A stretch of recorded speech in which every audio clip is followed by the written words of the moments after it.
Donc, bienvenue à tous, aux étudiantes, aux étudiants, à tous les anciens étudiants, à tous ceux qui s'intéressent à l'économie. Pour ce printemps de l'économie, je suis Philippe Mabi, je suis journaliste à la Tribune, et je vais animer les débats de cette session qui s'appelle « Innovation et qualité de l'emploi ». Je dirais que c'est un sujet presque vieux comme le monde ou comme le travail, puisque au néolithique, le passage à la pierre taillée, c'est déjà une innovation qui avait un lien avec la qualité de l'emploi. Ça n'a fait que, évidemment, s'améliorer. On peut penser, par exemple, à la révolution industrielle, l'arrivée des machines, des premières machines à vapeur, des métiers à tisser, et des conséquences, quelque part, avec le recul que ça a pu avoir à l'époque, et les craintes sur l'emploi. Il y a eu les Ludites, les canuts. Finalement, ça nous parle à ce qui nous arrive aujourd'hui. Donc, je résume encore plus rapidement. Aujourd'hui, on est gouverné peut-être, notre travail est gouverné ou va être gouverné, il est peut-être déjà par des robots, par des algorithmes. C'est une question qu'on peut se poser. Quelles conséquences ça pourra avoir sur à la fois la quantité et la qualité de nos emplois. Donc, voilà un peu rapidement posé l'enjeu de la session à laquelle vous avez souhaité participer. Et pour en parler, autour de moi, il y a donc Philippe Askenazy, qui est économiste du travail, directeur de recherche au CNRS, au centre Maurice Halbwach, j'espère que je le prononce bien, Halbwach. Sandrine Cazes, qui est ici et qui est senior économiste à l'OCDE et qui, dans quelques instants, va introduire le débat. Mathilde Gergoa-Larivière, qui est à ma gauche, qui est maître de conférence au CNAM. Christine Erel, qui est ici, qui est également du CNAM et titulaire de la chaire Économie du travail. Et enfin, Jérôme Gauthier, qui est économiste à Paris 1, Panthéon-Sorbonne, au Centre d'économie de la Sorbonne. Donc voilà, cette courte introduction étant faite, on voudrait peut-être commencer par entendre Sandrine Cazes faire un état des lieux comparatif de la situation de l'emploi, de la quantité, ça on le connaît, mais la qualité, je pense qu'on a des études un peu plus poussées, un peu sérieuses. Je crois que vous a été remis d'ailleurs un document dont on parlera tout à l'heure sur les effets de l'innovation sur l'emploi dans les entreprises françaises, on le débattra tout à l'heure. Donc comment se situe aujourd'hui la France? Sandrine, vous avez 7 minutes. N'hésitez pas à vous rapprocher, n'ayez pas peur de descendre. Bonjour, bonjour à tous et merci pour l'invitation. Donc effectivement, ce que je voudrais essayer de faire dans ma présentation, c'est un petit peu de mettre les choses en perspective, de poser le cadre de notre discussion et en particulier de voir comment tous les défis, les mutations profondes qui apparaissent sur le marché du travail vont affecter le marché de l'emploi. Alors c'est vrai que l'objet de cette session, ce n'est pas tellement en termes de quantité, mais en termes de qualité de l'emploi, bien que j'imagine que peut-être au cours de notre discussion, l'histoire de la quantité viendra. Alors si par contre, je peux passer au slide suivant, ça serait pas mal. Ce slide parle en fait des méga tendances qui transforment le monde du travail. Donc il y avait un joli graphique qui montrait qu'en fait, c'est vrai que souvent dans les débats, les discussions, et c'est le propos de cette session, on a tendance un peu à se focaliser sur tout ce qui est changement technologique, donc digitalisation, intelligence artificielle, robotique, etc. Les robots sont en marche, les robots vont complètement remplacer les hommes, etc. L'économie du numérique, les plateformes, donc tout ça est vu vraiment comme un gros défi qui va affecter le marché du travail, mais il y a, je voulais remettre un petit peu en perspective, d'autres mutations profondes, structurelles, qui vont également affecter le marché du travail. Donc la mondialisation, les économies, vous le savez, sont de plus en plus intégrées, donc un certain nombre d'emplois dépendent de la demande extérieure, entraînant des pressions sur les coûts de production, etc. Des peurs aussi, risques de délocalisation, de sous-traitance. Une autre méga tendance qui joue beaucoup également sur le marché du travail, c'est évidemment les changements démographiques, donc vieillissement rapide de la population. donc dans de nombreux pays de l'OCDE. En 2015, on avait 28 personnes âgées de 65 plus pour 100 actifs. Et d'ici 2050, cette proportion devrait doubler.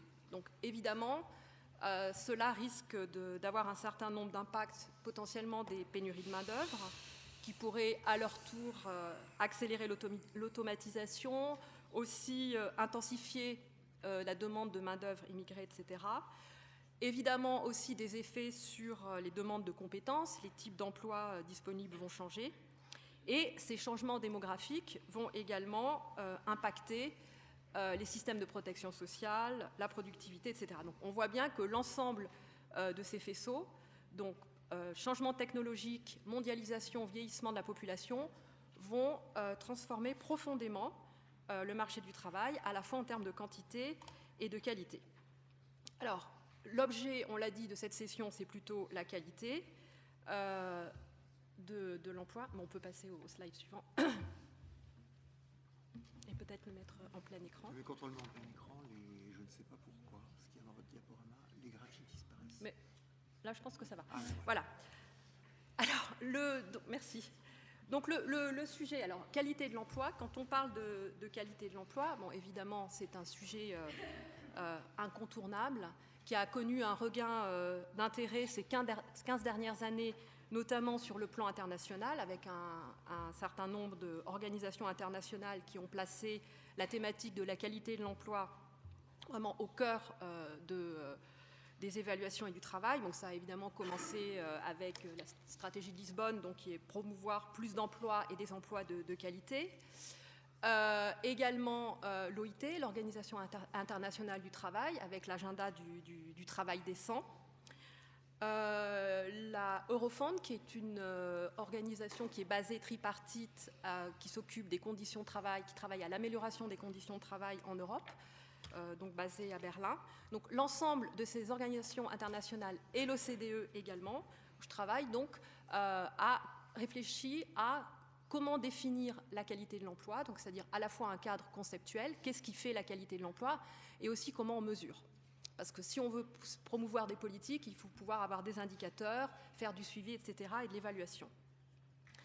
Alors, l'OCDE donc s'est également penché sur la question, et en se basant sur les travaux de Stiglitz, Sen et Fitoussi, qui disaient que, bon, au-delà du PIB, etc., c'est important non seulement de regarder des variables économiques, mais aussi d'aller sur des variables non monétaires, et également d'aller au-delà de la moyenne, voir comment les choses se répartissaient, étaient distribuées au sein de la population, et d'avoir une approche en termes de bien-être.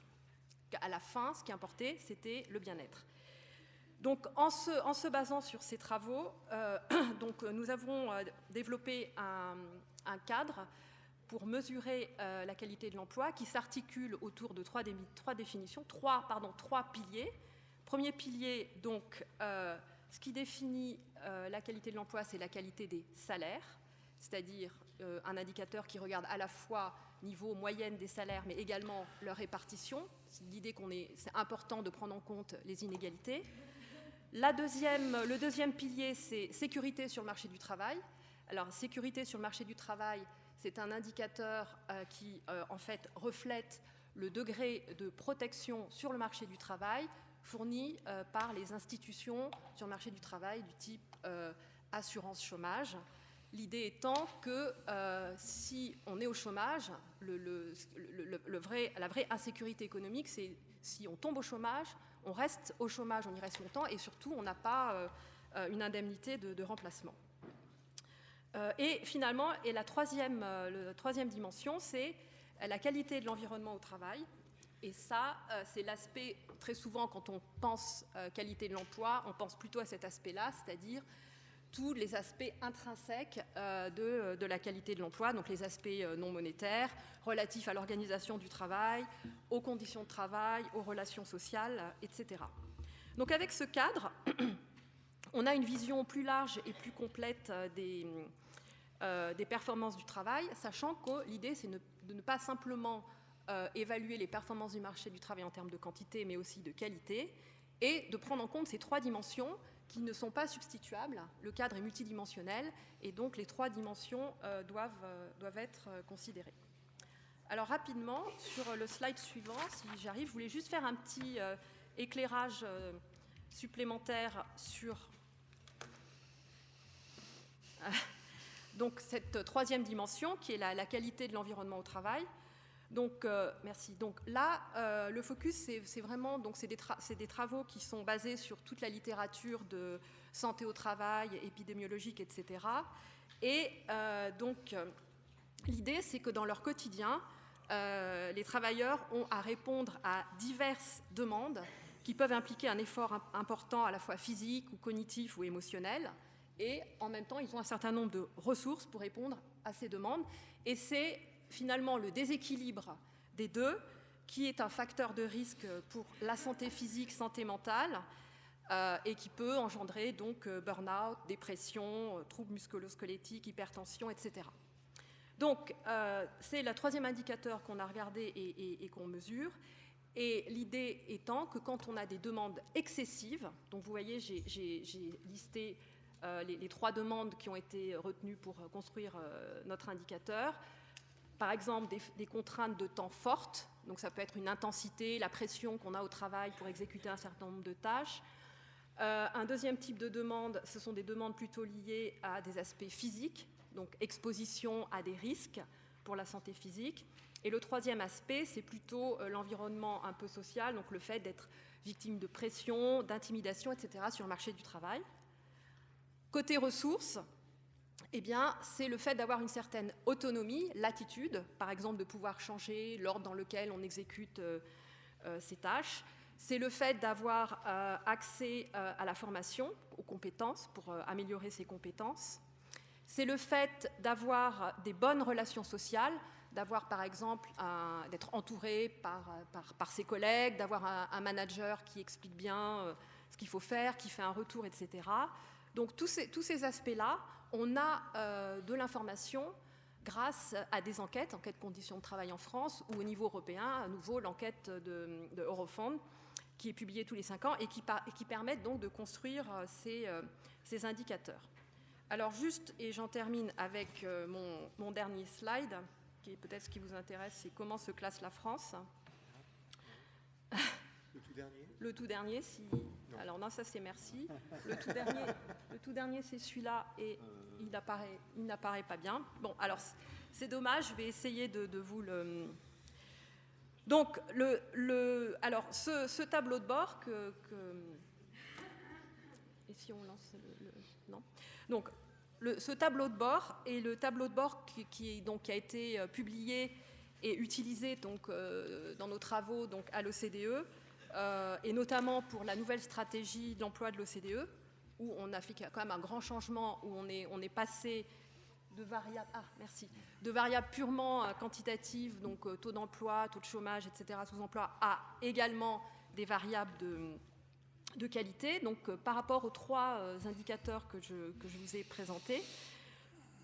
Alors, c'est petit, vous ne voyez peut-être pas, mais globalement, la France se classe légèrement au-dessus de la moyenne de l'OCDE. Donc, la France, vous voyez, c'est le point rouge. Donc, en termes de qualité des salaires, plutôt au-dessus de la moyenne de l'OCDE. Bon, il faut savoir que les pays de l'OCDE, ce n'est pas que le club des pays riches. Hein. On a tendance à penser que il y a aussi des pays comme Mexique, Turquie, etc. Donc la France légèrement au-dessus de la moyenne OCDE pour la qualité des salaires. Alors on peut peut-être grâce au salaire minimum, je ne rentrerai pas dans cette discussion, mais bon. En matière d'insécurité sur le marché du travail, à nouveau, là, la France à peu près au niveau de l'OCDE. Donc, l'indicateur en fait montre que lorsqu'un travailleur français donc perd son emploi, il ne perd que 4,4% de son revenu en moyenne. Alors, tout ça, c'est quand même des chiffres en moyenne, évidemment. Quant au stress au travail, la France se trouve aussi plutôt légèrement au-dessus de la moyenne de l'OCDE, avec donc 27,6% de gens en situation, ce qui est quand même très élevé aussi, en situation de stress au travail. Alors, ce que je voudrais quand même juste, et je termine là-dessus, dire, c'est que, évidemment, il ne s'agit pas non plus de faire un constat trop rose de la situation en France. Bon, là, encore une fois, c'est plutôt une perspective statique. Les données seront pour 2015, parce que, voilà, pour les données, par exemple, de stress au travail, bon, pour pouvoir faire une étude comparative, on n'avait que les données de 2015. Évidemment, il faudrait aller un petit peu plus dans le détail. Il n'en reste pas moins que la France, vous le savez, compte un pourcentage élevé d'emplois temporaires, de CDD qui deviennent de plus en plus courts et de courte durée.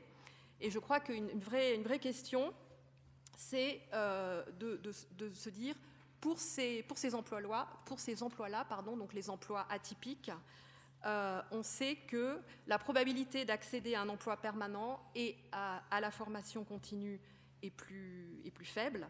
Et donc, on peut se poser, et on en reviendra peut-être dans la deuxième partie de la discussion, de ce problème de qualité de l'emploi aussi pour ces emplois atypiques en termes d'accès à la protection sociale ou à la possibilité de négocier. Je vous remercie.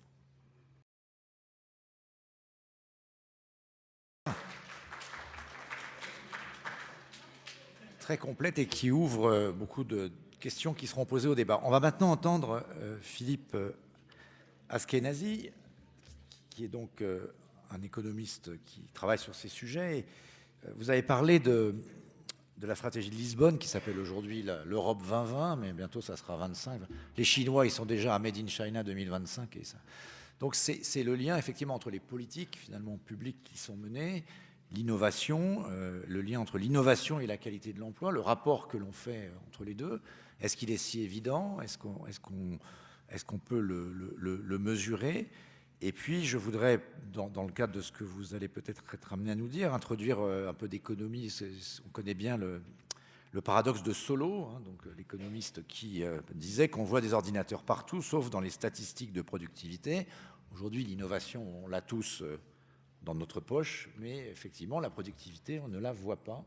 On ne sait pas peut-être bien la mesurer. Vous allez peut-être nous en parler et voir en quoi, effectivement, on pourrait améliorer, grâce à l'innovation, la qualité de l'emploi. Bien, merci. Alors, je ne sais pas si je vais pouvoir traiter toutes ces questions. Hein, pour les 100 slides, ça ira peut-être plus vite, en fait. Vous voyez, être technologique peut aider. Alors, le paradoxe de Solow, hein, c'est un paradoxe qui avait été énoncé, en tout cas pour les jeunes ici, ils n'étaient pas encore nés, loin de là, hein, dans les années 1980, en réponse à la première révolution digitale, et où, effectivement, on avait une phase où on avait à la fois des ordinateurs et pas de gain de productivité. Et ensuite, jusque, disons, la grande récession de 2008, on a connu une forme de fin du paradoxe où on voyait l'éruption d'Internet, on voyait ces technologies et en même temps de forts gains de productivité à travers l'ensemble des pays avancés ou émergents. Et depuis une dizaine d'années, on est dans une période à nouveau paradoxale. Alors les économistes ont tendance à parler de puzzles, dans le sens qu'ils n'arrivent pas tout à fait à comprendre ce qu'il advient, puisque on nous parle d'un côté d'innovation, donc il y a eu des stratégies effectivement menées au niveau continental, que ce soit les États-Unis, le Japon a sa politique d'innovation, l'Europe a sa stratégie d'innovation, avec chaque fois un objectif qui était de booster les gains de productivité et in fine la croissance économique. Donc il y a cet aspect politique, et puis d'un autre côté, il y a tout un discours sur le travail va disparaître, on a des technologies qui ont des performances jamais vues, on en parlera certainement ultérieurement de la question de l'intelligence artificielle et des robots hein, qui arriveraient comme cela massivement. Alors, il se trouve que donc, le paradoxe est que on constate depuis 10 ans à nouveau une situation de ralentissement des gains de productivité qui sont à des niveaux historiquement bas et pour la plupart des pays avancés qui, lorsqu'on regarde la productivité du travail, elle progresse de moins de 1% par an, c'est-à-dire à un rythme pratiquement 2 fois plus faible que ce qu'il était dans les années 1990 et la première partie des années 2000. Et pour 2018, il y a un pays qui vient de sortir son chiffre, c'est l'Allemagne, et il y a un gain de productivité du travail d'à peine 0,1%, ce qui est en fait quasiment nul, comme si il y avait... Allemagne année zéro. Voilà, Allemagne année zéro, et comme s'il y avait des technologies, mais qui ne se traduisaient pas par des gains de productivité. Alors, notamment avec Christine Hirel, qui est à côté de moi, on a travaillé avec de nombreux collègues européens sur essayer de comprendre d'où venait ce ralentissement des gains de productivité. Une des mécanismes, je ne vais pas vous faire la description de tous les mécanismes, tourne autour d'une dégradation de la qualité de l'emploi, en partie induite par les technologies. Donc Sandrine Cazès a tendu la perche, en quelque sorte. On le voit notamment dans le cas français, à travers l'usage que l'on a des technologies qu'on pourrait qualifier de RH. Donc, lorsque vous êtes dans un service des ressources humaines dans les entreprises, une des difficultés classiques, c'est de gérer les questions de recrutement, de paye des salariés. Or, ces technologies ont largement, autour de ces questions-là, ont largement progressé, et l'État lui-même a aidé avec le principe que si on peut embaucher facilement en faisant une déclaration sur Internet en quelques secondes un salarié, c'est quelque chose qui allait créer au total plus d'emplois. Et donc, cette facilitation de l'embauche et du débauchage des salariés, qui soient liés à des aspects purement législatifs ou bien à des aspects technologiques, eh bien, c'est un des moteurs de la très forte progression d'une progression des emplois courts, qui représente à peu près 15% de l'emploi salarié aujourd'hui en France, et surtout du fait que les emplois ont été de plus en plus courts. Ces CDD, aujourd'hui, la durée médiane d'un CDD en France, c'est 5 jours. Voilà, c'est pas 1 mois, 2 mois, 3 mois, non, c'est 5 jours la durée médiane. Et on a des secteurs, des industries comme celle de l'hôtellerie-restauration, où tous les ans, il y a plus d'embauches en CDD, et puis donc de destruction de ce CDD à la fin du contrat, que le stock total d'emplois dans ce segment. Alors, une des conséquences de cet émiettement du travail, et donc une précarisation du travail, se traduit à travers, si on reprend les différents indicateurs de qualité de l'emploi, eh bien, on n'a évidemment pas d'accès à la formation lorsque vous êtes que 5 jours ou 3 jours dans une entreprise. Vous avez bien sûr pas la capacité de gagner en termes de support de la part de vos collègues, de construire des relations. C'est difficile d'avoir de l'autonomie ou de construire son autonomie lorsque vous arrivez dans un lieu de travail. Il faut vite apprendre comment travailler sur ce nouveau lieu, et à peine vous avez appris que vous rebasculez dans une phase de sans-emploi, puis vous allez être réembauché. Et si on regarde une autre dimension, qui est en fait une dimension qui est souvent très très mal traitée, notamment dans ce type de calcul sur les aspects salariaux, où on prend souvent le salaire horaire, eh bien, c'est le fait que vous avez de plus en plus de salariés français qui ont des trous dans l'année en termes de rémunération, parce qu'ils passent d'une situation de salarié à chômage et à nouveau salarié. Et cela se traduit lorsqu'on regarde les revenus du travail des 3 premiers déciles du salariat privé en France. Eh bien, ça se traduit depuis une dizaine d'années par un effritement de leurs revenus réels du travail. Donc, lorsqu'on voit la population en quelque sorte gilet jaune, où on a à la fois les retraités puis des salariés que l'on dit modestes, et bien une part de ces salariés modestes qui se mobilisent sur les ronds-points ou dans des rues sont ceux qui justement vivent cette montée de la précarité et une dégradation de la qualité de l'emploi. Et alors derrière cela, ça se traduit en termes de productivité, puisque les entreprises, leur stratégie à travers cela est de n'utiliser les personnes que lorsqu'elles en ont besoin, et d'en quelque sorte socialiser les fluctuations d'activité. Tout cela sans investir sur la formation des personnes, etc. Et donc finalement, on se trouve dans une stratégie qu'on peut qualifier de low cost, où l'objectif principal est la maximisation des profits de la part des acteurs entreprises et non une maximisation de la productivité. Donc on a un usage de la technologie non pas tourné vers la productivité, mais tourné purement vers le profit, et cela a plutôt tendance à miner la capacité de gain de productivité. Donc vous voyez quand même un pan important, hein, 15% de l'emploi privé en France.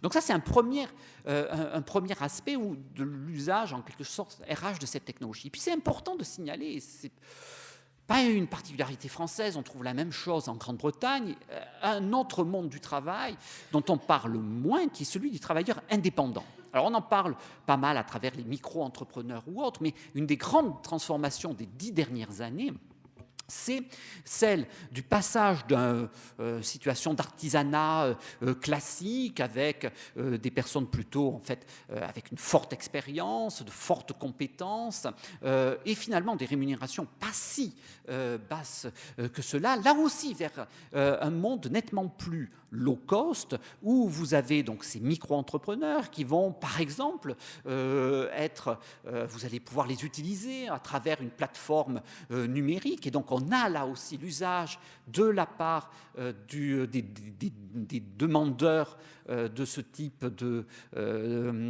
d'activité, des donneurs d'ordre, l'usage des technologies, notamment des plateformes numériques. Et puis d'un autre côté, pour ces micro-entrepreneurs, pourquoi ce statut peut exister? Bien, il peut exister parce qu'on peut faire une déclaration, là aussi sur Internet, extrêmement facile, de à la fois s'inscrire comme micro-entrepreneur et ensuite déclarer l'ensemble de vos revenus. Toutes les choses sont automatisées. Donc cette forme d'automatisation a fait naître une nouvelle forme d'entrepreneuriat en France, et qui est un entrepreneuriat qui est là aussi low cost et à très bas revenu. Ça échappe au type d'enquête classique, et on a à peu près la moitié des micro-entrepreneurs aujourd'hui en France, micro-entrepreneurs dont c'est l'emploi unique, hein, ils ne sont pas salariés par ailleurs, qui gagnent moins de 600 € par mois en France. Et donc lorsque vous regardez les différentes cases de la qualité de l'emploi, eh bien ils en cochent relativement peu, à part le fait qu'ils aient une certaine latitude sur l'organisation de leur travail. Évidemment, ils n'ont pas de formation, ils n'ont pas véritablement d'éléments de relations professionnelles, pas de protection véritablement de leur emploi, et donc des revenus qui sont extrêmement bas.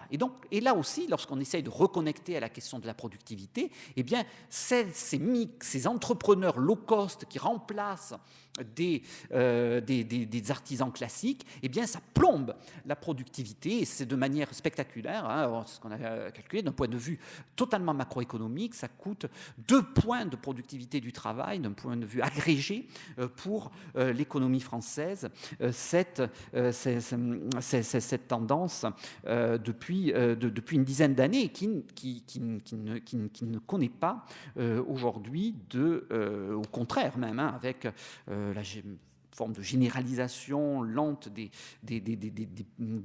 travail via les plateformes, ce qu'on appelle la gig economy, a plutôt tendance à s'étendre et à continuer à ralentir les capacités de performance de nos économies, tout en détériorant la qualité de l'emploi. Donc le point, je conclue là-dessus, c'est-à-dire qu'il y a une vision soit extrêmement pessimiste des technologies qui vont totalement remplacer l'homme, et l'homme va se retrouver en quelque sorte oisif et va avoir besoin d'un revenu de base, soit il y a une version très rose où tout ce qui est tâches dures va être rempli par la machine, et on aura les travailleurs en quelque sorte libérés, une amélioration de la qualité de leur emploi. Eh bien, il faut insister sur le fait que les technologies, avant tout, il y en a un usage social, et que cet usage social, dans un capitalisme débridé tel que nous connaissons aujourd'hui, a plutôt tendance à non pas favoriser la productivité, la croissance, mais les profits et une dégradation de la qualité de l'emploi. Voilà, je m'arrête parce que j'ai déjà dû être trop long. C'était intéressant quand même. Alors, merci beaucoup Philippe Askenazy. On va maintenant écouter les 3 intervenants suivants, Christine Herrel, Mathilde Gargois-Larivière et Jérôme Gauthier. sur un sujet, enfin je crois que vous vouliez chacun présenter des exemples, qui est donc le projet européen Queen, je ne sais pas si vous en êtes familier, qui est un projet un peu de base de données qui s'appelle Quality of Jobs and Innovation Generated Employment Outcomes, qui est une étude pan-européenne, si j'ai bien compris, j'ai regardé ça, qui permet de regarder par secteur, notamment, les impacts de l'innovation. Alors, qui commence ? Mathilde. Bonjour à tous. Donc le projet Queen qui a été développé au niveau européen avec 7 autres pays, dont la France, l'Allemagne et l'Espagne notamment, avait pour objectif justement d'essayer de voir quels étaient les liens entre innovation et qualité des emplois dans les entreprises. Donc avec Christine et un certain nombre d'autres collègues, on s'est concentré sur le cas français et le projet Queen comprenait également une partie qualitative, puisque la partie que moi j'ai présentée est une partie essentiellement quantitative, donc fondée sur des bases de données, des chiffres. Et il y avait une partie qualitative qui sera donc présentée par Jérôme Gauthier, qui se fonde sur des entretiens, des études de cas dans des entreprises, donc une approche un petit peu différente, mais les deux approches se complètent assez bien. Donc sur la partie justement analyse de données quantitatives, ce qu'on a essayé de regarder, c'est si on avait un effet positif des innovations sur la qualité des emplois. Donc avec l'idée que comme l'Europe défend à la fois un objectif de plus d'innovation, plus de R&D, etc., et une volonté d'accroître l'emploi, avec l'idée que les deux semblent interdépendants et que l'un peut favoriser l'autre, ainsi que la qualité de l'emploi, on voulait un peu questionner ce cercle vertueux supposé entre innovation, emploi et qualité de l'emploi. Donc les principales conclusions de notre étude, c'est à la fois de montrer que c'est important de ne pas s'intéresser seulement au volume d'emplois créés, mais également à la qualité des emplois, comme on l'a déjà dit, et puis de regarder aussi les effets différenciés selon les groupes sociaux, notamment par niveau de qualification, et regarder si les innovations n'ont pas des effets plus favorables sur les plus qualifiés, mais potentiellement aussi défavorables sur les moins qualifiés. Et puis aussi des différences par secteur d'activité entre l'industrie et les services, par exemple. Donc on a vu que le concept de qualité de l'emploi, c'est un concept multidimensionnel, ça recouvre plein de choses. Nous, on s'est concentré d'un point de vue quantitatif sur les salaires, le type de contrat de travail, donc le nombre de contrats permanents éventuellement créés, donc de CDI en France, et le temps de travail, parce qu'on aurait bien voulu s'intéresser aussi à d'autres indicateurs, mais on est toujours très limité par ce qu'il y a dans les bases de données quantitatives. Donc, on regarde cet effet au niveau des entreprises. C'est-à-dire que la question, c'est de savoir si les entreprises qui innovent créent finalement davantage d'emplois stables, ont des hausses de salaire plus importantes, ont un temps de travail plus ou moins important que les entreprises qui n'innovent pas. Donc ça suppose un certain nombre de contrôles méthodologiques parce que les entreprises innovantes ne sont pas les mêmes que celles qui n'innovent pas, etc. Mais donc je vous passe les détails un peu techniques et un peu ennuyeux.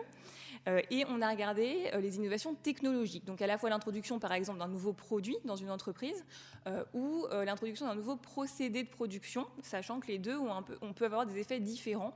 Et souvent les innovations de procédés, qui consistent à changer la méthode de production par exemple, peuvent plutôt économiser du travail en lien avec ce qui a été dit avant. Donc ça peut avoir un effet négatif sur l'emploi. Et donc ce qu'on voit finalement, c'est que quand une entreprise introduit un nouveau produit, qu'elle fait une innovation de produit, l'effet global sur l'emploi, donc en termes de quantité d'emploi, est plutôt positif. Alors que ce n'est pas vraiment le cas si justement elle introduit une nouvelle méthode de production où l'effet peut être légèrement négatif. Et puis en termes de qualité de l'emploi, ce qu'on voit, c'est que les entreprises qui innovent, introduisent des nouveaux produits, elles ont plutôt tendance à avoir une augmentation de l'emploi en CDI. Donc si on veut revenir sur l'histoire du cercle vertueux, il pourrait y avoir une sorte de cercle vertueux sur l'innovation technologique et la qualité de l'emploi dans sa dimension stabilité en tout cas. Et ça fait écho à d'autres études qui avaient montré que quand les entreprises, avec la relation inverse en fait, ont plus de contrats temporaires, plus de personnes en contrat temporaire, elles ont plutôt tendance à innover moins. Donc il y aurait plutôt une logique à accumuler du capital humain, à garder les gens plus longtemps. Ça serait plutôt plus favorable à l'innovation en entreprise. On voit en revanche pas d'effet très clair dans notre étude sur le salaire horaire. Donc sur cette dimension-là de la qualité de l'emploi, on n'a pas d'effet très net. Mais par contre, ce qui est intéressant, c'est que quand on distingue par niveau de qualification, si on regarde la différence entre les cadres, les professions intermédiaires, les ouvriers, les employés, alors là, on voit que les effets positifs de l'innovation, en fait, ils sont très concentrés sur les plus qualifiés, donc sur les cadres, parfois sur les professions intermédiaires, et qu'ils n'ont pas d'effet, voire des effets négatifs sur les catégories des employés et des ouvriers. Donc c'est vrai en termes d'emplois créés et c'est vrai aussi en termes de salaire. Donc ça alerte un peu sur le fait que l'innovation peut être favorable à certains, mais pas à tous. Et donc notre principale conclusion, finalement, c'est de se dire qu'il faut être relativement nuancé par rapport à l'idée qu'il puisse y avoir un cercle vertueux entre innovation et emploi et qualité de l'emploi, parce que ce cercle vertueux ne se met pas naturellement en place pour tous. Donc il y a des différences entre groupes sociaux, il y a aussi des différences entre secteurs. Le secteur industriel voit des effets plutôt plus positifs que le secteur des services. Et puis il y a sûrement d'autres différences, par exemple, entre d'autres groupes sociaux. Donc c'est vrai par rapport à l'âge, par rapport au genre, qui peuvent connaître probablement des effets différenciés aussi des nouvelles technologies. Sur les différences hommes-femmes, on sait que les femmes sont très sous-représentées encore dans les secteurs de haute technologie. La part des femmes ingénieurs, par exemple, en informatique baisse en France sur les dernières décennies. Donc on peut aussi se poser ces questions-là d'effets différenciés de l'innovation selon le genre. Nous, ce n'est pas une question qu'on a encore creusée dans cette étude-là, mais c'est aussi une question qu'il faut sûrement poser. Et la dernière conclusion de tout ça, c'est de se dire que si les effets d'innovation peuvent être différenciés selon les groupes sociaux et notamment selon les niveaux de qualification, de diplôme, ça veut aussi dire que la politique publique a sûrement un rôle à jouer. Il n'y a pas de déterminisme technologique où la technologie vient impacter comme ça les sociétés sans qu'on puisse du tout jouer là-dessus. Et les politiques publiques ont un rôle à jouer pour être sûr justement que les innovations, le progrès technologique qu'on peut souhaiter soient bien favorables à toutes et à tous et pas seulement aux plus qualifiés et ne renforce pas ces phénomènes de polarisation de l'emploi et de la qualité de l'emploi qu'on a pu voir se développer au cours des dernières décennies. Je vous remercie. Merci beaucoup, Mathilde.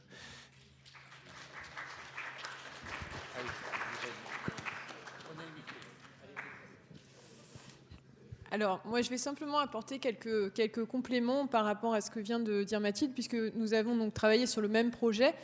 Juste d'ailleurs, par parenthèse, vous avez des impressions d'un 4 pages que nous avons tiré de ce travail d'analyse quantitative de l'impact de l'innovation sur l'emploi et la qualité de l'emploi, que vous pouvez trouver à la sortie de la salle si vous le souhaitez, ou sinon, il y a une version en ligne sur le site du Centre d'études de l'emploi et du travail.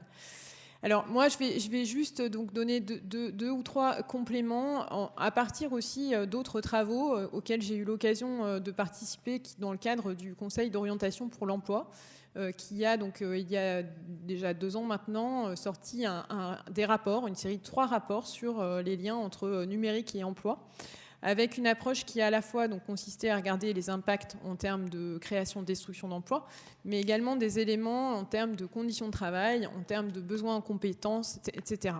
Alors je voudrais juste souligner donc, que ces travaux du COE confirment ce qui vient d'être dit sur les problèmes liés à la diffusion des innovations technologiques, en particulier sous l'angle des risques accrus d'inégalité.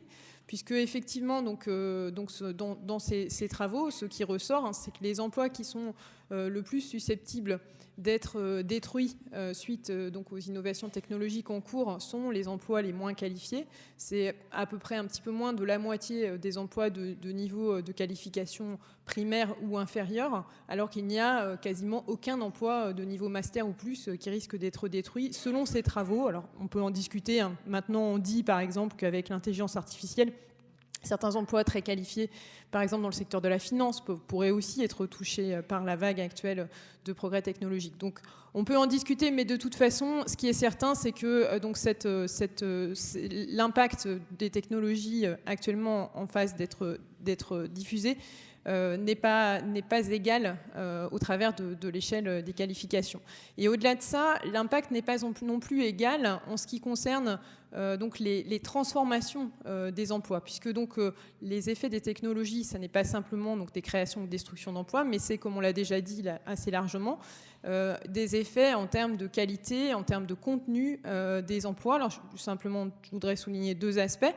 En termes de conditions de travail, je pense que Jérôme y reviendra, mais ce que montrent les travaux existants, c'est qu'il y a différentes manières de mettre en œuvre les technologies actuelles. Donc une manière qui peut être plutôt favorable en termes de qualité du travail, de conditions de travail, donc qui en particulier va dans ce cas-là utiliser la robotisation, l'automatisation comme une manière de libérer les travailleurs des tâches les plus pénibles.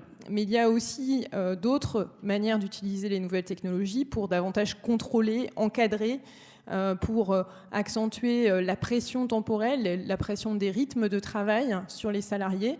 Et ça, c'est quelque chose qui, au contraire, évidemment, est défavorable en termes de conditions de travail, qui peut toucher, là aussi, tous les niveaux de qualification, mais très particulièrement les moins qualifiés. Je pense que Jérôme en montrera des exemples. Deuxième aspect très important dans ces transformations du travail, c'est ce qui concerne les besoins en compétences. C'est-à-dire que ce que montrent aussi ces travaux, c'est que donc les besoins autour de la mise en œuvre de ces nouvelles technologies ne sont pas nécessairement des besoins spécifiques. C'est-à-dire qu'il n'y a pas forcément besoin d'avoir un haut niveau en informatique. En revanche, la diffusion des technologies digitales a tendance à augmenter le niveau de qualification de base requis pour tous. C'est-à-dire qu'il faut aujourd'hui plus de compétences en ce qu'on appelle de manière pas très jolie, je trouve, la littératie et la numératie, donc la capacité à compter, à lire, à écrire, pour pouvoir utiliser correctement toutes ces technologies. Du coup, les besoins en compétences générales deviennent de plus en plus importants dans ce monde donc, du travail en partie numérisé, etc. Et donc, le niveau de base acquis à l'école et ensuite entretenu par la suite dans des études générales est tout aussi important que des compétences spécifiques. Donc ça aussi, c'est quelque chose qui, bien sûr, touche tout particulièrement les gens qui ont les niveaux de qualification les plus faibles. Voilà, on pourra en reparler ensuite si on a encore un petit peu de temps. Je passe la parole à Jérôme pour d'autres exemples complémentaires. Oui, merci. Alors, tout à fait dans la lignée de ce que vient de dire Christine, en fait, juste peut-être illustrer certains de ces scénarios qu'elle vient d'évoquer, notamment à partir des travaux des études sectorielles qui ont été faites dans le cadre du programme Queen, mais aussi plus largement. Ce qui est frappant, effectivement, c'est qu'on voit que dans un certain nombre d'entreprises et dans un certain nombre de secteurs, en fait, le déploiement des nouvelles technologies s'est accompagné d'une revitalisation, je dirais, ou d'un renforcement du taylorisme, en fait. Il y a un concept utilisé par certains que je reprendrai ici, celui de taylorisme digital, et qui prend différentes formes et qui est assez frappant parce qu'il va à l'encontre de cette idée que forcément les nouvelles technologies iront toujours dans le sens de tâches plus riches, plus qualifiées, etc. Et c'est en fait beaucoup plus complexe. Je prendrai juste quelques exemples. Il y a un ouvrage qui vient de sortir d'un sociologue qui s'appelle Anthony Casilli, qui porte sur les travailleurs du clic. C'est tous les travailleurs qui travaillent dans notamment les plateformes, etc. Et qui explique que derrière, par exemple, Facebook, vous savez que Facebook, un des grands enjeux aujourd'hui, c'est de censurer les images violentes, etc., de propagande, les fake news, etc. Or, ce travail, il est fait à la fois par de l'intelligence artificielle, mais il est fait aussi beaucoup par des petites mains derrière leur écran qui sont chargés de regarder les images, d'écouter les textes, etc., et d'opérer la censure. Et en fait, c'est pas forcément des tâches très élaborées, mais qui viennent en complémentarité de l'intelligence artificielle. De façon beaucoup plus large, ce taylorisme taylorien, on le voit aussi dans des processus de production, je dirais, plus classiques. Et parmi les secteurs que l'on a étudiés, le secteur le plus caractéristique de ça, peut-être, c'est la logistique. La logistique de la grande distribution.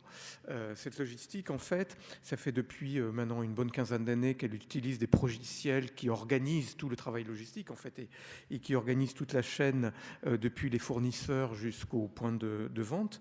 Mais ce qui est impressionnant, c'est qu'au niveau du travail concret des préparateurs de commandes dans les entrepôts logistiques, hein, on a vraiment maintenant un travail très très prescrit, des tâches très très appauvries, et peut-être certains d'entre vous avaient vu des reportages là-dessus, mais ce qui est très impressionnant, par exemple, c'est dans les entrepôts traditionnels, l'usage de la préparation de commandes à commande vocale, justement, où vous avez des préparateurs de commandes avec des casques qui leur donnent toutes les instructions.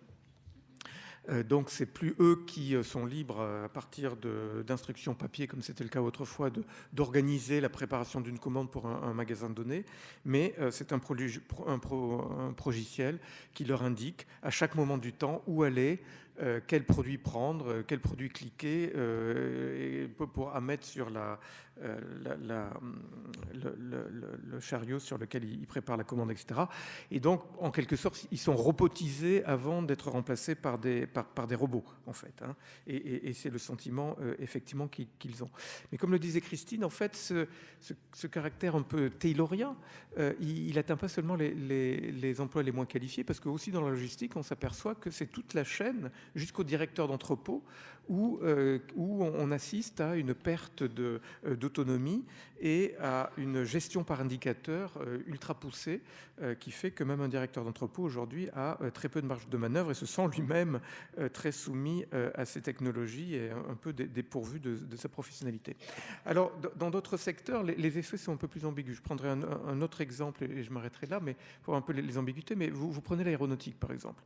Dans l'aéronautique, notamment toutes les entreprises qui fabriquent des pièces aéronautiques, ça pourrait être dans d'autres secteurs de la métallurgie, ce qui s'est beaucoup répandu depuis maintenant plus d'une quinzaine d'années même, ce sont les machines à commande numérique. Et ces machines à commande numérique, en fait, maintenant, elles sont programmées et ce sont elles-mêmes qui usinent les pièces, qui fabriquent les pièces, etc. Et donc, la personne, l'opérateur qui est sur ces machines à commande numérique, effectivement, il a un niveau de qualification supérieur. C'est-à-dire maintenant, les opérateurs sur machines à commande numérique, ils ont au moins le bac professionnel, mais souvent, ils peuvent avoir aussi le bac +2.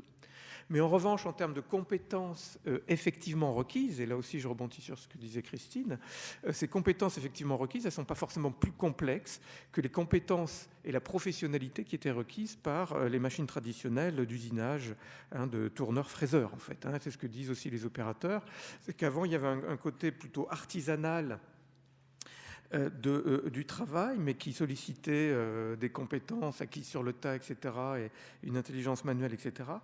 Aujourd'hui, c'est un travail beaucoup plus de contrôle, mais qui est aussi vécu comme beaucoup plus ennuyeux et pas forcément requérant beaucoup plus de compétences par les opérateurs qui le mènent. Donc, statistiquement, on a effectivement une montée en termes de qualification, mais en termes de réalité vécue par les personnes et d'activité de travail, on n'a pas forcément une montée en compétences. Donc, on voit que toutes ces nouvelles technologies, elles peuvent avoir des effets assez négatifs ou ambigus sur les activités de travail et pose la question finalement que posait déjà Marx au XIXe siècle. Marx disait, mais l'homme est devenu l'appendice de la machine et dans beaucoup de cas, on peut se demander si, au lieu du rêve de l'homme augmenté par les nouvelles technologies, on n'est pas encore dans la phase de la machine augmentée par l'humain, et donc l'humain qui reste un appendice de la machine ou qui devient de plus en plus un appendice de la machine avant d'être remplacé peut-être complètement par la machine.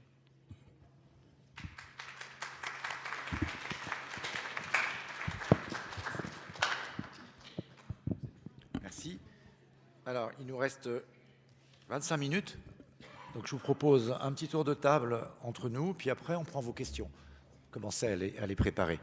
Peut-être un petit tour de table. Alors, ça suscite tellement d'interrogations qu'on a envie de parler de plein de choses. Moi, j'aurais juste une réaction peut-être à ce qui a été dit sur le lien entre la crise des Gilets jaunes, les réformes sociales dont vous parliez. Quand on voit que l'Allemagne est à 0,1% de productivité, est-ce qu'il faut faire un lien avec les technologies ou avec les réformes Hartz ? Et quand on voit que la France, peut-être un tout petit peu meilleure, mais est en train, avec les auto-entrepreneurs, avec l'ubérisation, de connaître un peu le même chemin, qu'est-ce que ça veut dire, Philippe Eskenazi ? Est-ce qu'il y a un lien entre les réformes du marché du travail et la baisse de la productivité à l'heure des machines ? D'une certaine manière, il y a une forme de lien dans le sens que la logique qui a prévalu dans les réformes qui ont pu être menées en Europe, ce qu'on appelle les réformes structurelles depuis une vingtaine d'années, est essentiellement une concurrence stérile entre les différents pays européens et de tirer vers le bas. Et donc, lorsqu'on tire vers le bas, on a à la fois évidemment une dynamique low cost que j'ai pu vous décrire, mais aussi ce qu'on peut qualifier de easy game, hein, ce que les Britanniques appellent easy game pour les employeurs. Dans le cas allemand, les profits des entreprises allemandes ont très, très, très fortement progressé à la suite de ces réformes. Donc, d'une certaine manière, ça sert à quoi de véritablement innover, se préoccuper de la qualité de l'emploi et de se dire qu'on va avoir au bout du bout des salariés plus productifs si on arrive à faire beaucoup d'argent grâce aux réformes structurelles qui ont été mises en place. Donc, vu comme cela, ce qui a pu être décrit jusqu'à présent, où il y a finalement un usage à nouveau de la technologie, l'usage de la technologie peut aller dans un sens de plus de productivité, plus de bien-être, ou au contraire, aller dans une dynamique opposée, eh bien, elle dépend fondamentalement de l'environnement institutionnel qui est mis en œuvre, des rapports de force qu'il peut y avoir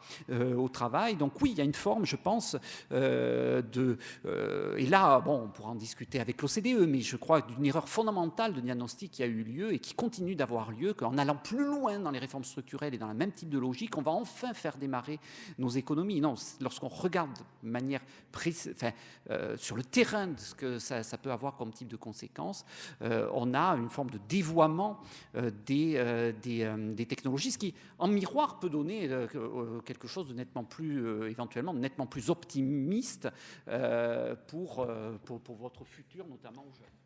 Je précise ma question. On n'avait pas pensé à l'ampleur de cette révolution technologique quand on a commencé les réformes structurelles. L'Allemagne les a fait avant nous. Est-ce que l'effet de l'arrivée de cette technologie a amplifié les effets des réformes structurelles? Est-ce qu'aujourd'hui, il faudrait freiner, justement, par rapport à une accélération de la technologie? Parce que quand on écoute ce qui a été dit par Jérôme Gauthier, j'entends une certaine inquiétude sur l'accélération de cette tendance. On est en train de parler d'une accélération des réformes structurelles, plutôt en Europe. On continue. En France, on va réformer l'assurance chômage dans quelques semaines et on va annoncer qu'on va réduire un certain nombre de droits ou de mécanismes. Donc, qu'est-ce que vous en pensez? Est-ce qu'il faudrait plutôt freiner face à un impact méconnu des nouvelles technologies? Oui, j'ai assez parlé, moi. Effectivement, comme dans la ligne de ce qu'a dit Philippe, moi, je pense que tout ce qui réduit les protections des travailleurs est effectivement à risque dans le contexte actuel, compte tenu de l'ensemble des incertitudes dont on a parlé et de cet effet effectivement différencié par qualification, donc avec des gens effectivement qui du coup sont dans une situation qui est une situation très fragile. Donc réduire les protections, ça veut dire effectivement les mettre potentiellement plus en difficulté face aux transformations auxquelles ils doivent faire face. D'autant que la plupart des politiques qui sont mises en œuvre actuellement reposent sur l'idée d'une individualisation des droits, avec l'idée que ce sont les personnes elles-mêmes qui vont aller se saisir de leur trajectoire, si on prend la réforme de la formation professionnelle par exemple.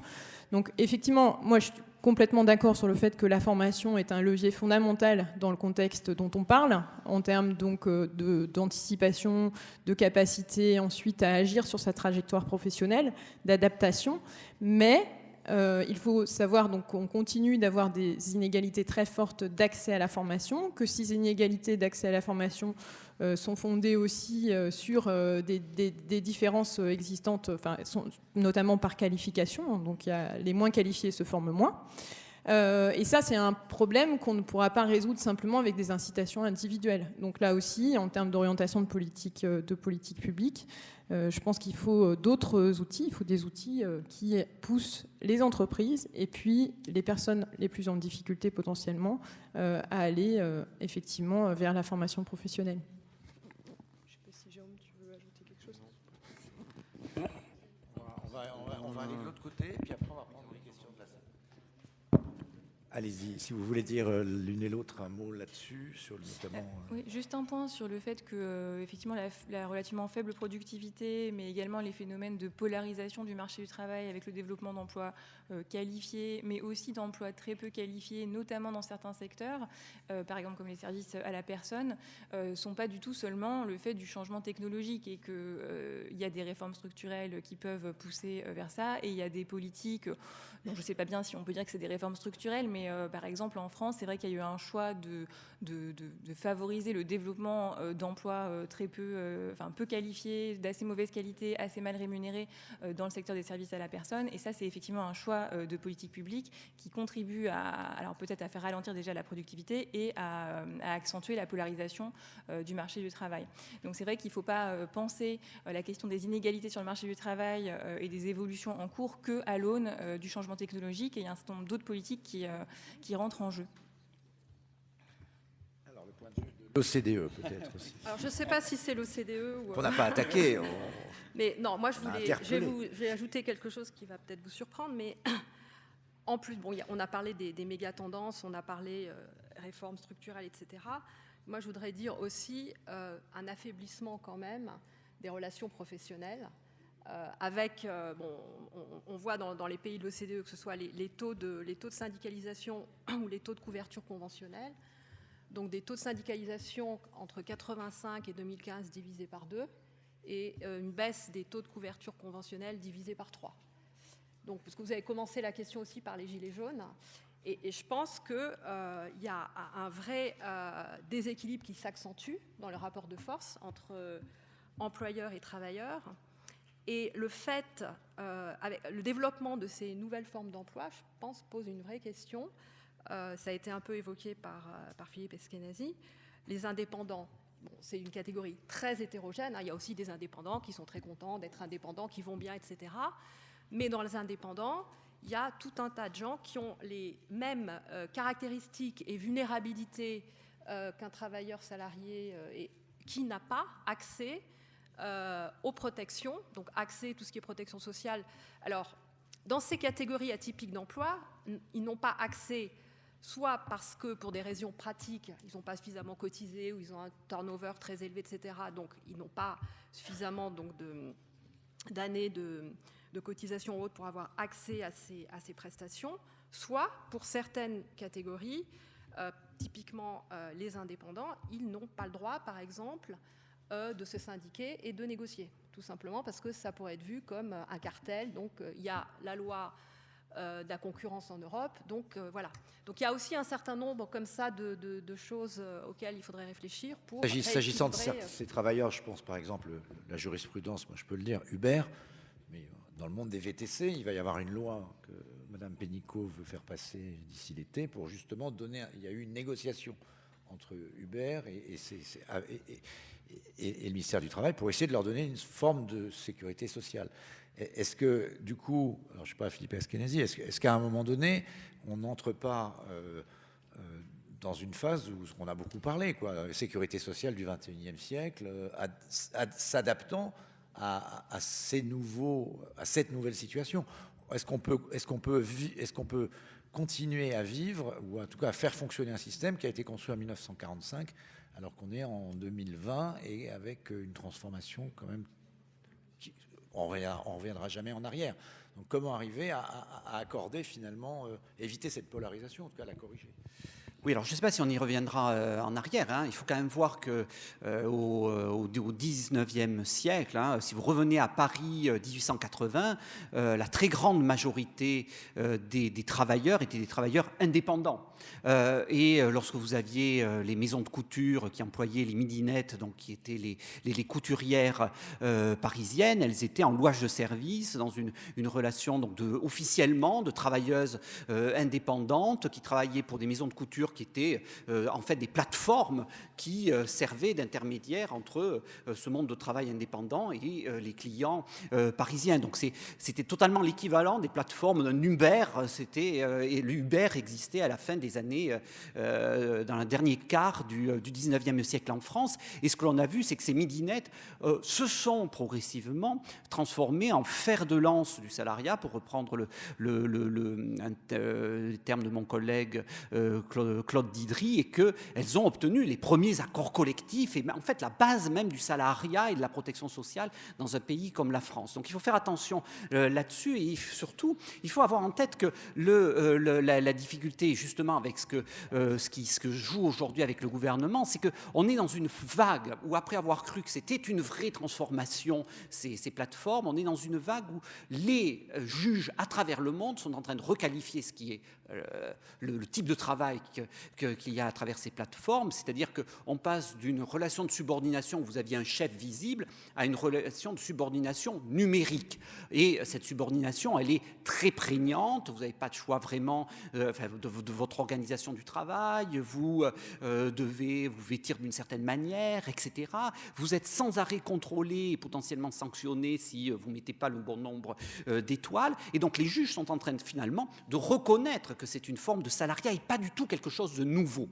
Et là où il y a un risque, c'est que justement, il y a des États qui, sous pression de ces plateformes, veulent légiférer pour surtout éviter que ça se transforme en situation de salarié, au lieu donc d'aller à l'encontre du juge et à l'encontre en quelque sorte de l'histoire. Alors c'est pas un phénomène nouveau, hein. En France, par exemple, dans les années 80, il y avait les fameux Tupperware, les travailleurs Tupperware qui vendaient les Tupperware. On avait à cette époque-là, c'était l'idée, voilà la grande transformation du commerce, on va plus avoir le moindre magasin, on va avoir des salariés Tupperware à travers la France. Alors on sait aujourd'hui que ça n'a pas du tout marché. En revanche, ce qui a marché, c'est le travail de lobbying qui avait eu lieu à cette époque-là pour dire ces travailleurs Tupperware ne doivent pas être pris comme des salariés, ils doivent être considérés comme des travailleurs indépendants, parce que si vous les considérez comme des salariés, ça va empêcher le développement de ce type de commerce. Du coup, dans le droit français, les représentants Tupperware sont des travailleurs indépendants, alors même qu'ils vendent un produit pour une seule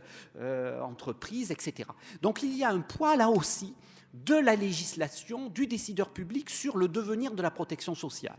Et donc il faut avoir ça en tête, ce n'est pas un problème technologique, c'est en fait et à nouveau un problème essentiel de choix politique, de choix des citoyens. Et donc vous parliez des Gilets jaunes, ils ont raison finalement de se mobiliser pour eux choisir, de la même manière que les jeunes ont aujourd'hui raison de se mobiliser sur les aspects climatiques, mais aussi sociaux. C'est à eux de participer à ces choix et pas seulement des lobbies qui influencent les décisions politiques. Est-ce que ce qui a été dit fait débat sur la table ou tout le monde est d'accord? Bon, très bien. Alors, peut-être dans la salle, y a-t-il débat? Parce que moi, j'ai entendu des auto-entrepreneurs qui trouvaient que c'était très bien d'être indépendant, parce que ça permettait d'être libre et de ne pas avoir de patron. Donc, c'est pas si simple non plus. Mais j'apportais ma pierre à ce débat. Monsieur, allez-y. Alors, je ne sais pas si on a un micro. Est-ce qu'il marche?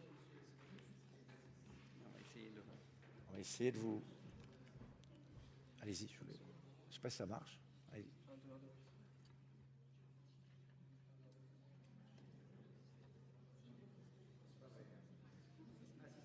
Allô, allô? Oui, c'est bon. Voilà, on va vous la prendre. Monsieur-là.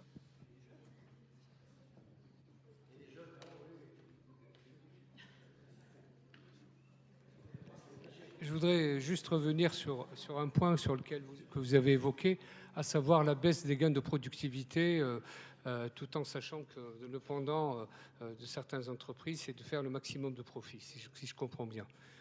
Bon, alors la question, c'est la suivante. Est-ce que vous ne pensez pas que c'est un début, c'est une esquisse à la remise en cause de la réduction du temps de travail, ce tassement des gains de productivité? Ça, c'est un premier point.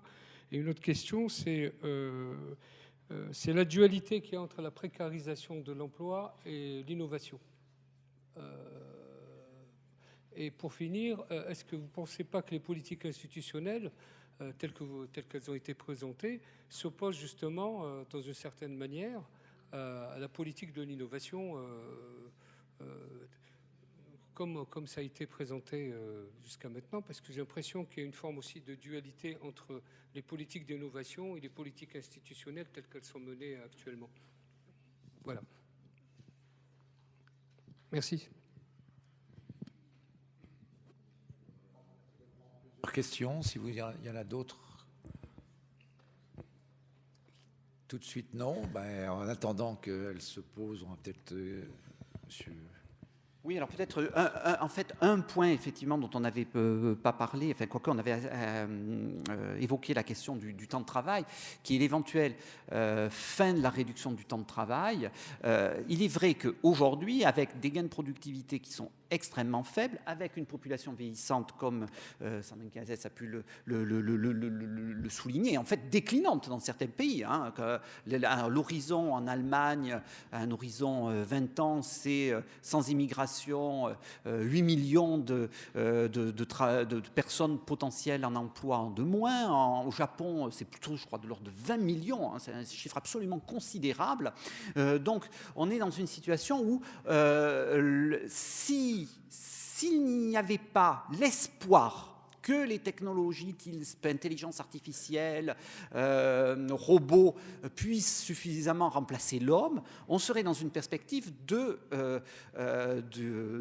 pénurie de main-d'œuvre dans un horizon d'une vingtaine d'années, en l'absence d'immigration. Donc évidemment, dans ce cadre-là, il n'y a plus de place à la question de la réduction du temps de travail et va s'ouvrir éventuellement un débat vers une forme de réaugmentation. Mais vous voyez, là, le débat est lié. Lorsque vous avez Agnès Buzyn qui dit en France, on va retarder l'âge de départ à la retraite, vous êtes en train en fait d'allonger la durée du travail le long de la vie. Ce n'est pas qu'une affaire de semaines, c'est le long de la vie, ce qui a déjà été fait en fait dans des pays comme le Japon, comme l'Allemagne. Donc effectivement, de manière à quelque sorte un petit peu paradoxale, en même temps que l'on parle éventuellement d'une fin du travail, on a finalement peut-être jamais autant depuis, mettons, 50 ans, autant travaillé le long du cycle de la vie. Voilà, j'ai répondu au moins sur ce point-là. Alors, il y avait deux autres aspects à la question, mais je ne sais pas si quelqu'un voulait... Bon, on va peut-être prendre d'autres... Vous voulez dire quelque chose peut-être là-dessus, Sandrine ? Allez-y, prenez... Pas particulièrement là-dessus, mais pas tout à fait à la fin de la session, mais pour aussi envoyer un message un peu que quand même on peut faire quelque chose aussi dans ce tableau qui a l'air peut-être pas apocalyptique, mais sombre quand même, c'est vrai, où on a quand même l'impression qu'effectivement les inégalités risquent de se creuser encore plus.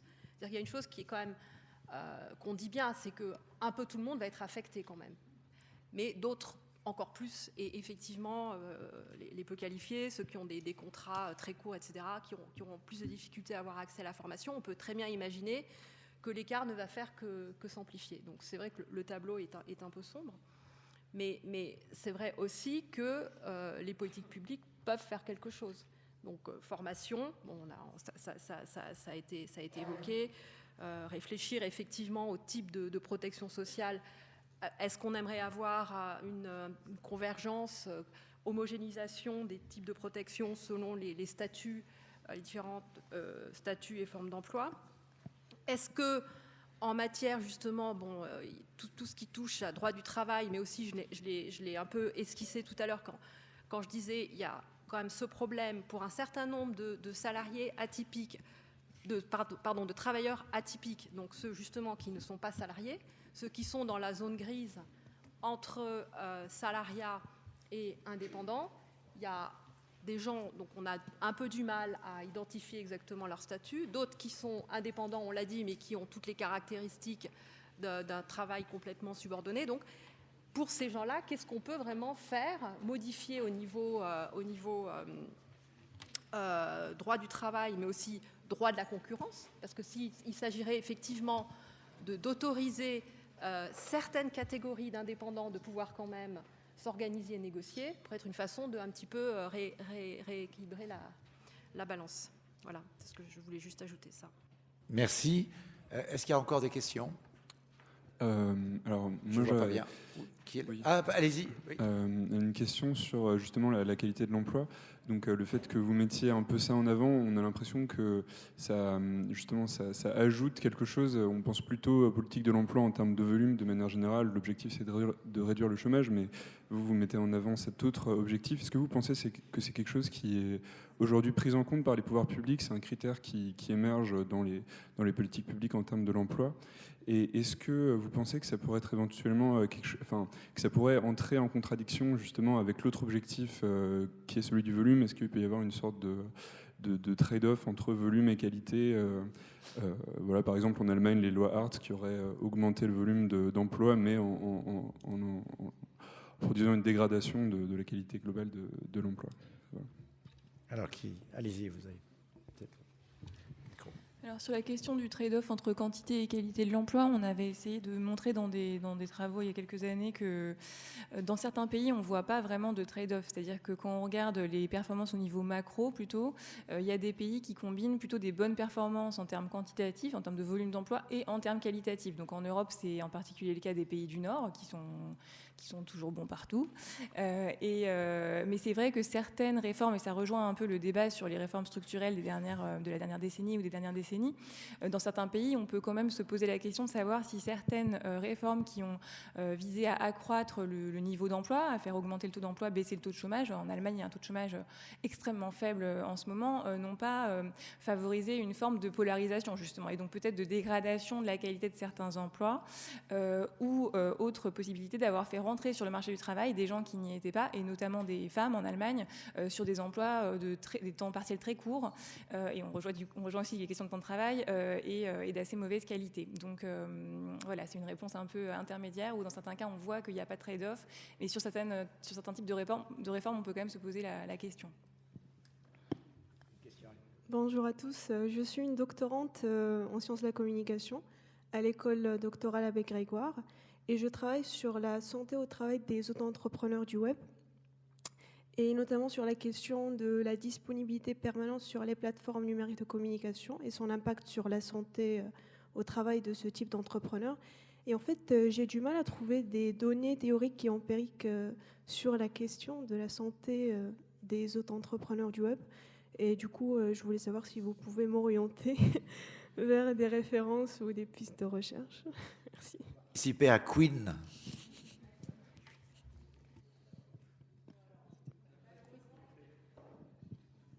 Malheureusement, on n'a effectivement pas travaillé sur ce secteur et à ma connaissance, il n'y a pas de données spécifiquement sur ce secteur. Donc je pense que vous allez devoir vous-même collecter des données pour pouvoir faire votre travail de thèse.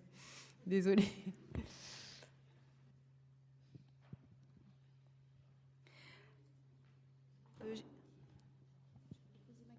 Alors normalement, on est à l'heure où c'est fini, mais s'il reste des questions, on peut encore en prendre une ou deux. Oui, allez-y. il en reste encore une. Enfin, ce n'est pas une question, c'est une proposition. J'ai travaillé sur un projet pour l'emploi, pour l'obtention de 2 millions d'emplois en CDI dans tous les secteurs d'activité, sans augmentation vérifiable à l'euro près et à la personne près. Sans déranger les sociétés parce que tous les éléments sont au GIP Union Retraite. Et c'est par la possibilité pour les seniors, à partir d'un certain âge, d'obtenir un temps partiel qui est très très bien rémunéré, par exemple du 4/5e payé temps plein, et du mi-temps payé 80%. Et sans demander d'argent public, ni demander aux entreprises de payer quoi que ce soit. Alors, comment obtenir cela? C'est par une redistribution différente des charges actuelles, donc sans augmenter d'1 seul euro les charges actuelles, et en récupérant uniquement les indemnités, les allocations chômage des personnes embauchées, qui sont embauchées au tarif normal de l'entreprise. Et donc c'est un projet qui a été donné au gouvernement et qui, semblait-il, au départ avait beaucoup d'avenir. Et bon, pour l'instant, j'attends encore. Mais on a des exemples concrets quand on est face à des ruptures technologiques, comme par exemple la voiture qui passe du moteur thermique au moteur électrique. On a besoin d'embaucher beaucoup de personnes qui vont travailler sur des nouveaux métiers. Alors, les constructeurs automobiles doivent embaucher du nouveau personnel, et un projet comme celui-là peut les aider parce qu'ils peuvent faire un temps partiel pour leurs seniors, les plus âgés, et embaucher du nouveau personnel pour les nouveaux moteurs électriques. Et cela sans que ça leur coûte quoi que ce soit, parce que c'est un système financier qui permet d'embaucher sans que l'entreprise, au tarif normal, sans que l'entreprise soit obligée de débourser plus d'argent que de garder ses seniors à temps plein. Merci Alors, beaucoup. je vous donnerai un exemplaire de ce plan emploi. Et, comme deuxième projet, un autre exemple d'utilisation de ce projet, c'est de créer une garantie emploi jeunesse. C'est mettre en place ce temps partiel pour les seniors, de manière à intégrer les jeunes dès le sortir de la formation, de l'école, et en tutorat avec un salaire dans l'entreprise, et l'entreprise, ça ne lui coûte rien. Bien, écoutez, j'espère que cette formule magique peut fonctionner. Je ne sais pas si quelqu'un veut réagir à la proposition. C'est activer finalement les dépenses du chômage pour les rendre à l'emploi, ça serait une bonne idée. Après, c'est une question d'organisation. Vous voulez peut-être dire un mot ? Non, peut-être juste dire que la question de la modulation du temps de travail tout au long de la vie semble plutôt une bonne idée, notamment quand on veut essayer de se dire qu'il faut former, aussi réintroduire des temps de formation tout au long de la vie. Donc à la fois chez les jeunes, chez les moins jeunes, chez les encore moins jeunes. Donc oui, c'est effectivement une possibilité. Oui, et en plus, ce projet permet de former les jeunes qui sont embauchés, sans rien coûter à l'entreprise, et en toute souplesse, parce que le tutorat peut se faire pour l'entreprise, parce que le tutorat peut se faire, les journées peuvent être récupérées ensuite. Si vous voulez, Pardon, on va devoir arrêter malheureusement, mais on reprendra votre proposition. Merci à tous les intervenants qui ont joué le jeu.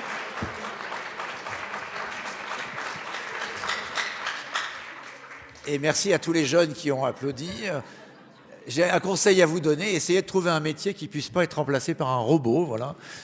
Bonne chance.